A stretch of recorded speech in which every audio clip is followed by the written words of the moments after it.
Hi friends, இப்போ நம்ம பார்க்க போகிறது என்னென்னு பார்த்தீங்கன்னா 6th பாலிட்டியில் உள்ள தேசிய சின்னங்கள் அப்படின்ற ஒரு லெசன் தான் நீங்கள் பார்க்க போகிறோம்.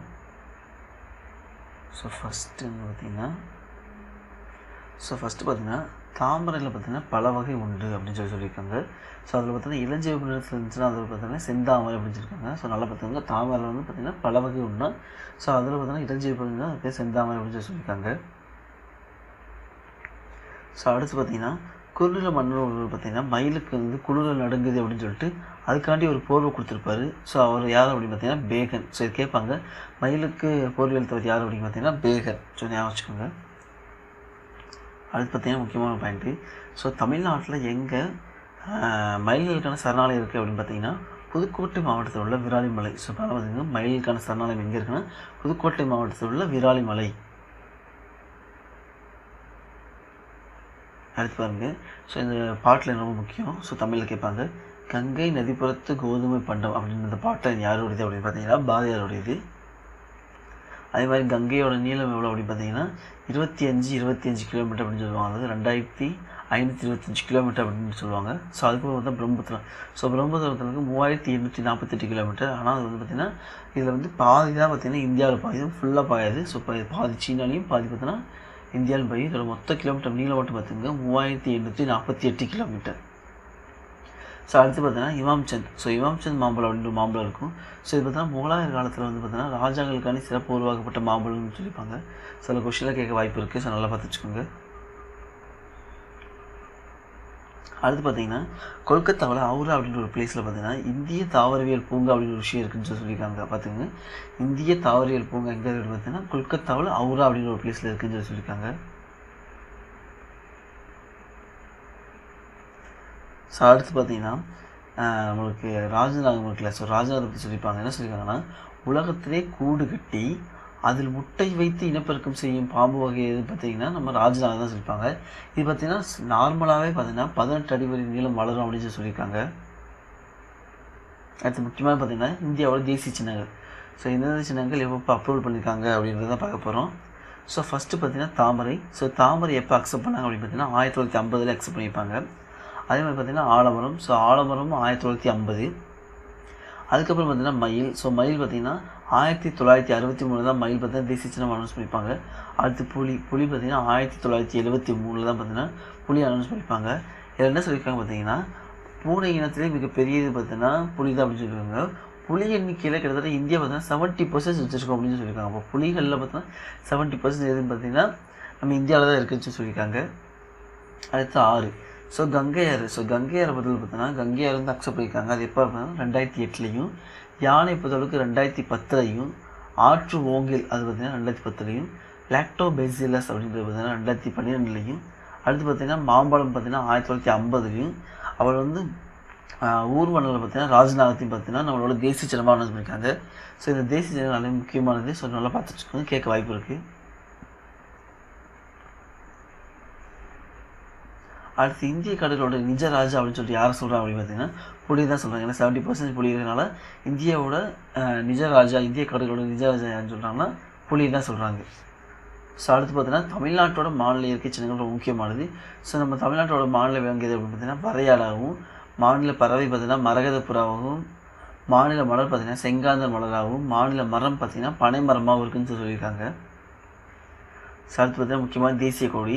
ஸோ தேசிய கொடி பொறுத்தவரைக்கும் 3 கலர் இருக்கும். ஸோ அது வந்து காவி கலர் பார்த்திங்கன்னா தைரியத்தையும் தியாகத்தையும் குறிக்குதுன்னு சொல்லியிருப்பாங்க. அதே மாதிரி பச்சை நிறம் பார்த்திங்கன்னா செழுமையை குறிக்கிறதா சொல்லியிருப்பாங்க. அதே மாதிரி வெள்ளை நிறம் பார்த்திங்கன்னா நேர்மையும் அமைதியும் குறிக்குது அப்படின்னு சொல்லியிருப்பாங்க. அதுக்கு நடுவில் இருக்கிற கருநீல கருத்தில் அசோக சக்கரம் பார்த்திங்கன்னா அறவழியும் அமைதியும் வலியுதுன்னு சொல்லியிருப்பாங்க. ஸோ மொத்தம் 4 விஷயம். காவி பார்த்திங்கன்னா தைரியத்தையும் தியாகத்தையும், பச்சை பார்த்திங்கன்னா செழுமையும், வெள்ளை பார்த்திங்கன்னா நேர்மையும் அமைதி தூய்மையும், கருநீலம் பார்த்திங்கன்னா அறவழியும் அமைதியும் இதெல்லாம் குறிக்கின்னு சொல்லியிருப்பாங்க. தான் கேட்பாங்க. ஸோ நல்லா பார்த்துச்சுக்கோங்க. அது தேசிய கொடியோட நீலாகலம். ஸோ தேசிய கொடி நீலாகலத்தை பற்றி பார்த்திங்கன்னா 3:2 அப்படிங்கிற ஒரு ரேஷியோவில் தான் பார்த்தோன்னா தேசிய கொடி நீலாகலம் இருக்குன்னு சொல்லியிருக்காங்க. அடுத்த ஒரு முக்கியமான பாயிண்ட் பாருங்கள். ஸோ இந்தியாவில் பார்த்திங்கன்னா தேசிய கொடி ஃபஸ்ட்டு வடிவமைச்சவர் யார் அப்படின்னு பார்த்தீங்கன்னா பெங்காலி வெங்கையா. ஸோ அந்த பெங்காலி வெங்கையா பார்த்தீங்கன்னா தேசிய கொடியை வடிவமைச்சவர். ஸோ ஃபஸ்ட்டு பார்த்திங்கன்னா தேசிய கொடி எங்கே பார்த்திங்கன்னா உருவாக்குனாங்க அப்படின்னு பார்த்திங்கன்னா நம்ம தமிழ்நாட்டில் உள்ள வேலூர் மாவட்டத்தில் உள்ள குடியாத்தம் அப்படின்னு ஒரு பிளேஸ் தான் ஃபஸ்ட்டு இந்தியாவில் முதல் தேசிய கொடி உருவாக்கப்படுதுன்னு சொல்லியிருக்காங்க. ஸோ இதை பார்த்தீங்கன்னா இப்போ 15/8/1947 பார்த்தீங்கன்னா சுதந்திரம் அடைஞ்ச அன்னைக்கு செங்கோட்டையில் ஏற்றிருப்பாங்க. ஸோ அந்த ஏற்றின கொடி எங்கே இருக்குது அப்படின்னு பார்த்தீங்கன்னா நம்ம புனித ஜார்ஜ் கோட்டி அருங்காட்சியகம் தான் இருக்குன்னு சொல்லியிருக்காங்க. ஸோ ஃபஸ்ட்டு ஏற்றின கொடி எங்கே இருக்குன்னு பார்த்தீங்கன்னா நம்ம சென்னையில் உள்ள புனித ஜார்ஜ் அருங்காட்சியகம் தான் இருக்குன்னு சொல்லியிருக்காங்க. ஸோ அடுத்து பார்த்தீங்கன்னா அசோக சக்கரம். ஸோ அசோக சக்கரம் மொத்தம் எத்தனை ஆரங்கள் இருக்குது அப்படின்னு பார்த்தீங்கன்னா 24 ஆரங்களை கொண்டதான் பார்த்தீங்கன்னா அசோக சக்கரம்னு சொல்லியிருக்காங்க. அடுத்து நம்ம கொடிக்காத்த குமரன் பார்ப்போம்.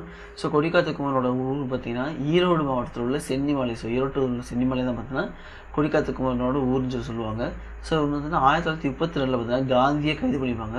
ஸோ அந்த கைதுக்கு எதிராக நடந்த போராட்டத்தில் கலந்துட்டுருப்பார். ஸோ அப்போ பார்த்தீங்கன்னா கொடியை கையில் வச்சுக்கிட்டு இறந்துருப்பார். அதனால தான் அவர் பார்த்தீங்கன்னா கொடிக்காத்த குமரன் அப்படின்னு சொல்லியிருப்பாங்க. ஸோ இவருக்காண்டி பார்த்தீங்கன்னா இந்தியன் கவர்மெண்ட் பார்த்தீங்கன்னா அரசு வந்து அஞ்சல் தலை ஒன்று ரிலீஸ் பண்ணியிருப்பாங்க. அடுத்து முக்கியமான பார்த்தீங்கன்னா தேசிய இலச்சனை. ஸோ இது பார்த்திங்கன்னா அசோகரோட அந்த சாரநாத்தில் இருக்கும். ஸோ சாரநாத்தில் உள்ள அசோகர் தூண் மேலே ஒரு 4 சிங்கம் இருக்கும். ஸோ அதை தான் நம்மளோட தேசிய இலச்சனையாக அனௌன்ஸ் பண்ணியிருக்காங்க. ஸோ இது எப்போ பார்த்தீங்கன்னா அக்செப்ட் பண்ணாங்க அப்படின்னு பார்த்தீங்கன்னா ஜனவரி 26, 1950. ஸோ எப்போ அக்செப்ட் பண்ணாங்க கண்டிப்பாக கேட்பாங்க. ஸோ தேசிய இலச்சனை எங்கேருந்து எடுத்தாங்கன்னா சாரநாத்தில் உள்ள அசோகர் தூண்லேருந்து அந்த 4 சிங்கத்தை எடுத்திருக்காங்க. அது வந்து பார்த்தீங்கன்னா எப்போ வந்து ஏற்றுக்கொள்ளப்பட்டது தான் ஜனவரி 26, 1950 ஏற்றுக்கொள்ளப்பட்டுன்னு சொல்லியிருக்காங்க. ஸோ இதோட இந்த சாரணத்தோட அடிப்பகுதியில் என்ன இருக்குது பார்த்தீங்கன்னா சத்தியமேவ ஜெயதே அப்படின்ற ஒரு விஷயம் இருக்கும். இதோட மீனிங் என்ன அப்படின்னு பார்த்தீங்கன்னா வாய்மையே வெல்லும் அப்படின்றது அதோட மீனிங்கு. அதே மாதிரி இந்த சாரணத்தோட இருக்க அந்த சிம்பிளோட மேல் பகுதி பார்த்திங்கன்னா 4 சிங்கங்கள் உருவம் இருக்கும். அதில் பார்த்தீங்கன்னா 3 நம்ம கண்ணுக்கு தெரியப்படும், ஒரே ஒரு மட்டும் தென்படாமல் இருக்கும். ஸோ அதே மாதிரி இதோட அடிப்பகுதியில் பார்த்திங்கன்னா ஒரு 4 மிருகங்கள் இருக்குது. இந்த அடிப்பகுதியில் இருக்க 4 மிருகங்கள் என்னென்னா யானை. ஸோ யானைன்னு பார்த்திங்கன்னா ஆற்றலையும், குதிரை பார்த்திங்கன்னா வேகத்தையும், காளை பார்த்தீங்கன்னா கடின உழைப்பையும், சிங்கம் பார்த்தீங்கன்னா கம்பீரத்தையும் வெளிப்படுத்தும் விதமாக அதோட அடிப்பகுதியிலிருந்து குறிப்பிட்டிருப்பாங்க.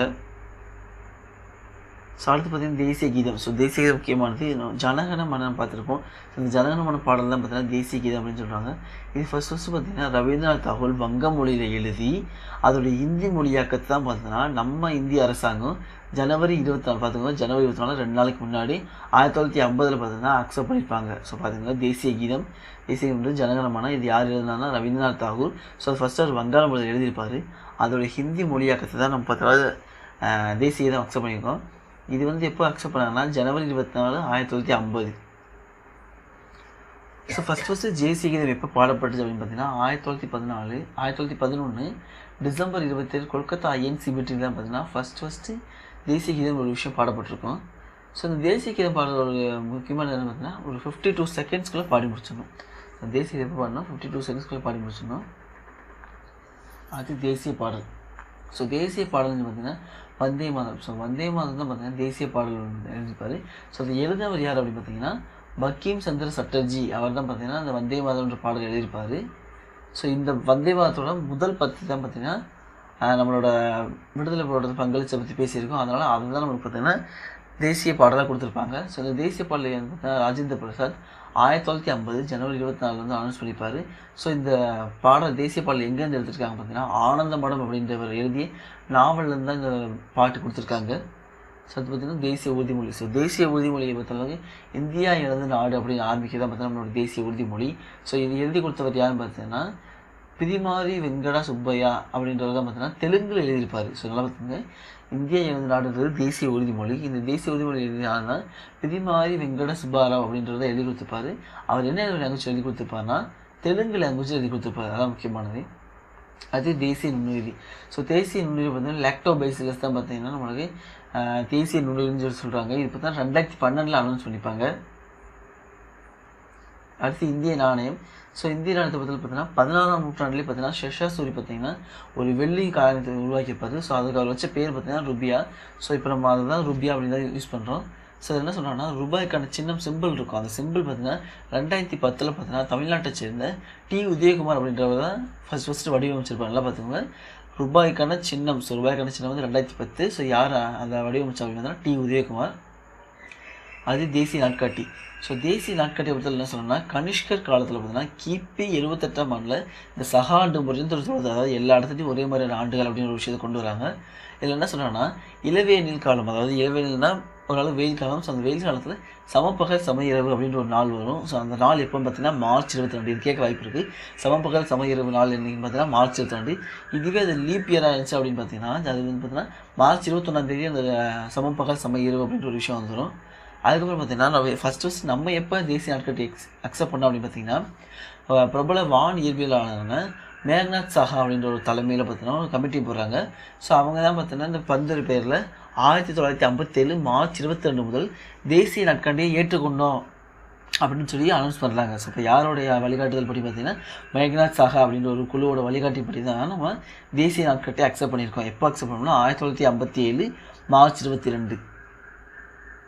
அடுத்து பார்த்தீங்கன்னா தேசிய விடுமுறை நாட்கள். ஸோ இதை பொறுத்தவரைக்கு சுதந்திர நாள். ஸோ சுதந்திர நாள் வந்து உங்களுக்கு எல்லாருக்குமே தெரியும், ஆகஸ்ட் 15 சுதந்திர நாள். ஸோ இந்த சுதந்திர நாள் என்ன சொல்கிறாங்கன்னா ஃபஸ்ட்டு நமக்கு 1940 சுதந்திரம் வாங்கினப்போ நம்ம பாரதியார் பாடலான ஆடுவோமே பல்லு பாடுவோமே ஆழ்ந்த சுதந்திரம் வளர்ந்து விட்டோம் என்ற பாட்டை பார்த்தீங்கன்னா அந்த காலத்திலேயே பாடினவங்க யார் பார்த்தீங்கன்னா டி.கே. பட்டம்மாள். ஸோ கேட்பாங்க இந்த விடுதலை திருநாள் அன்னைக்கு பார்த்தீங்கன்னா ஆடுவோமே பல்லு பாடுவோமேன்ற பாரதியார் பாடினவங்க யார் அப்படின்னு கேட்டிங்கன்னா டி.கே. பட்டம்மாள். ஸோ அடுத்து பார்த்தீங்கன்னா இது முக்கியமானது. ஸோ சுதந்திர தினத்தன்னைக்கு யார் வந்து பார்த்தீங்கன்னா செங்கோட்டையில் கொடியேற்றுவா, குடியரசு தினத்தன்னைக்கு யார் செங்கோட்டையில் கொடியேற்றுவான்றதை பார்த்து வச்சுக்கோங்க. ஸோ ஃபஸ்ட்டு பார்த்தீங்கன்னா சுதந்திர தினம். ஸோ சுதந்திர தினத்தன்னைக்கு யார் கொடியேற்றுவா அப்படின்னு பார்த்தீங்கன்னா நம்ம பிரதமர் தான் கொடியேற்றுவார். அடுத்து குடியரசு நாள். ஸோ குடியரசு நாள் பொறுத்தவரை பார்த்தீங்கன்னா 1950 ஜனவரி 26 பார்த்தீங்கன்னா குடியரசு நாளான்னு சொல்லிப்பாங்க. ஸோ பார்த்தீங்கன்னா எப்போ ஃபஸ்ட்டு நம்ம இந்திய அரசியல் அக்செப்ட் பண்ணமோ ஸோ அதுதான் பார்த்தீங்கன்னா குடியரசு நாளாக கொண்டாடி வந்துக்கிறோம். இந்த குடியரசு அன்னைக்கு பார்த்தீங்கன்னா யார் கொடியேற்று அப்படின்னு பார்த்தீங்கன்னா குடியரசுத் தலைவர். ஸோ சுதந்திர தினத்தன்னைக்கு கொடியேற்றுறவங்க பிரதமர், குடியரசு தினத்தன்னைக்கு கொடியேற்றுறவங்க யார் பார்த்தீங்கன்னா நம்ம குடியரசுத் தலைவர். அடுத்து பாசறைக்கு திரும்புதல். ஸோ பாசறைக்கு திரும்புதல்ன்றது ஒன்றுமே இல்லை. ஸோ பார்த்தீங்கன்னா நம்ம அந்த ஆர்மி பார்த்தீங்கன்னா பெரேட் நடத்துவாங்க. இந்த பெரேட்லாம் முடிஞ்ச பின்னாடி பாசறைக்கு திரும்புதல் அப்படின்றது ஜனவரி 29 நடைபெறும். இது பார்த்தீங்கன்னா எல்லாருமே அவங்களோட பெரேடை முடிச்சுட்டு மறுபடியும் அவங்களோட இடத்துக்கு போகிறது. இது சொல்கிறது பார்த்தீங்கன்னா பாசறைக்கு திரும்புதல். இது எப்போ பார்த்தீங்கன்னா ஜனவரி 29. அடுத்து காந்தி ஜெயந்தி. ஸோ காந்தி ஜெயந்தி பார்த்தீங்கன்னா காந்தியோட பிறந்தனால சர்வதேச அகிம்சை நாளாக பார்த்தீங்கன்னா 2007 ஐநா சபை அங்கீகரிச்சிருக்கு. நல்லா பார்த்துங்க, காந்தி ஜெயந்தி எப்போ அக்செப்ட் பண்ணியிருக்காங்க பார்த்தீங்கன்னா 2007 ஐநா சபை பார்த்தா என்ன சொல்லியிருக்காங்க, சர்வதேச அகிம்சை நாள் அப்படின்னு ஒரு விஷயத்தை கொண்டு வந்திருக்காங்க. ஸோ ஃப்ரெண்ட்ஸ் அவ்வளோதான். ஸோ இந்த லெசன் வந்து கண்டிப்பாக முக்கியமான லெசன், படிக்காமல் போயிடாதீங்க. ஸோ அவ்வளோதான் ஃப்ரெண்ட்ஸ், வேறு எதுவுமே இல்லை. நல்லா படிச்சுட்டு போங்க. தேங்க்யூ ஃபார் வாட்சிங்.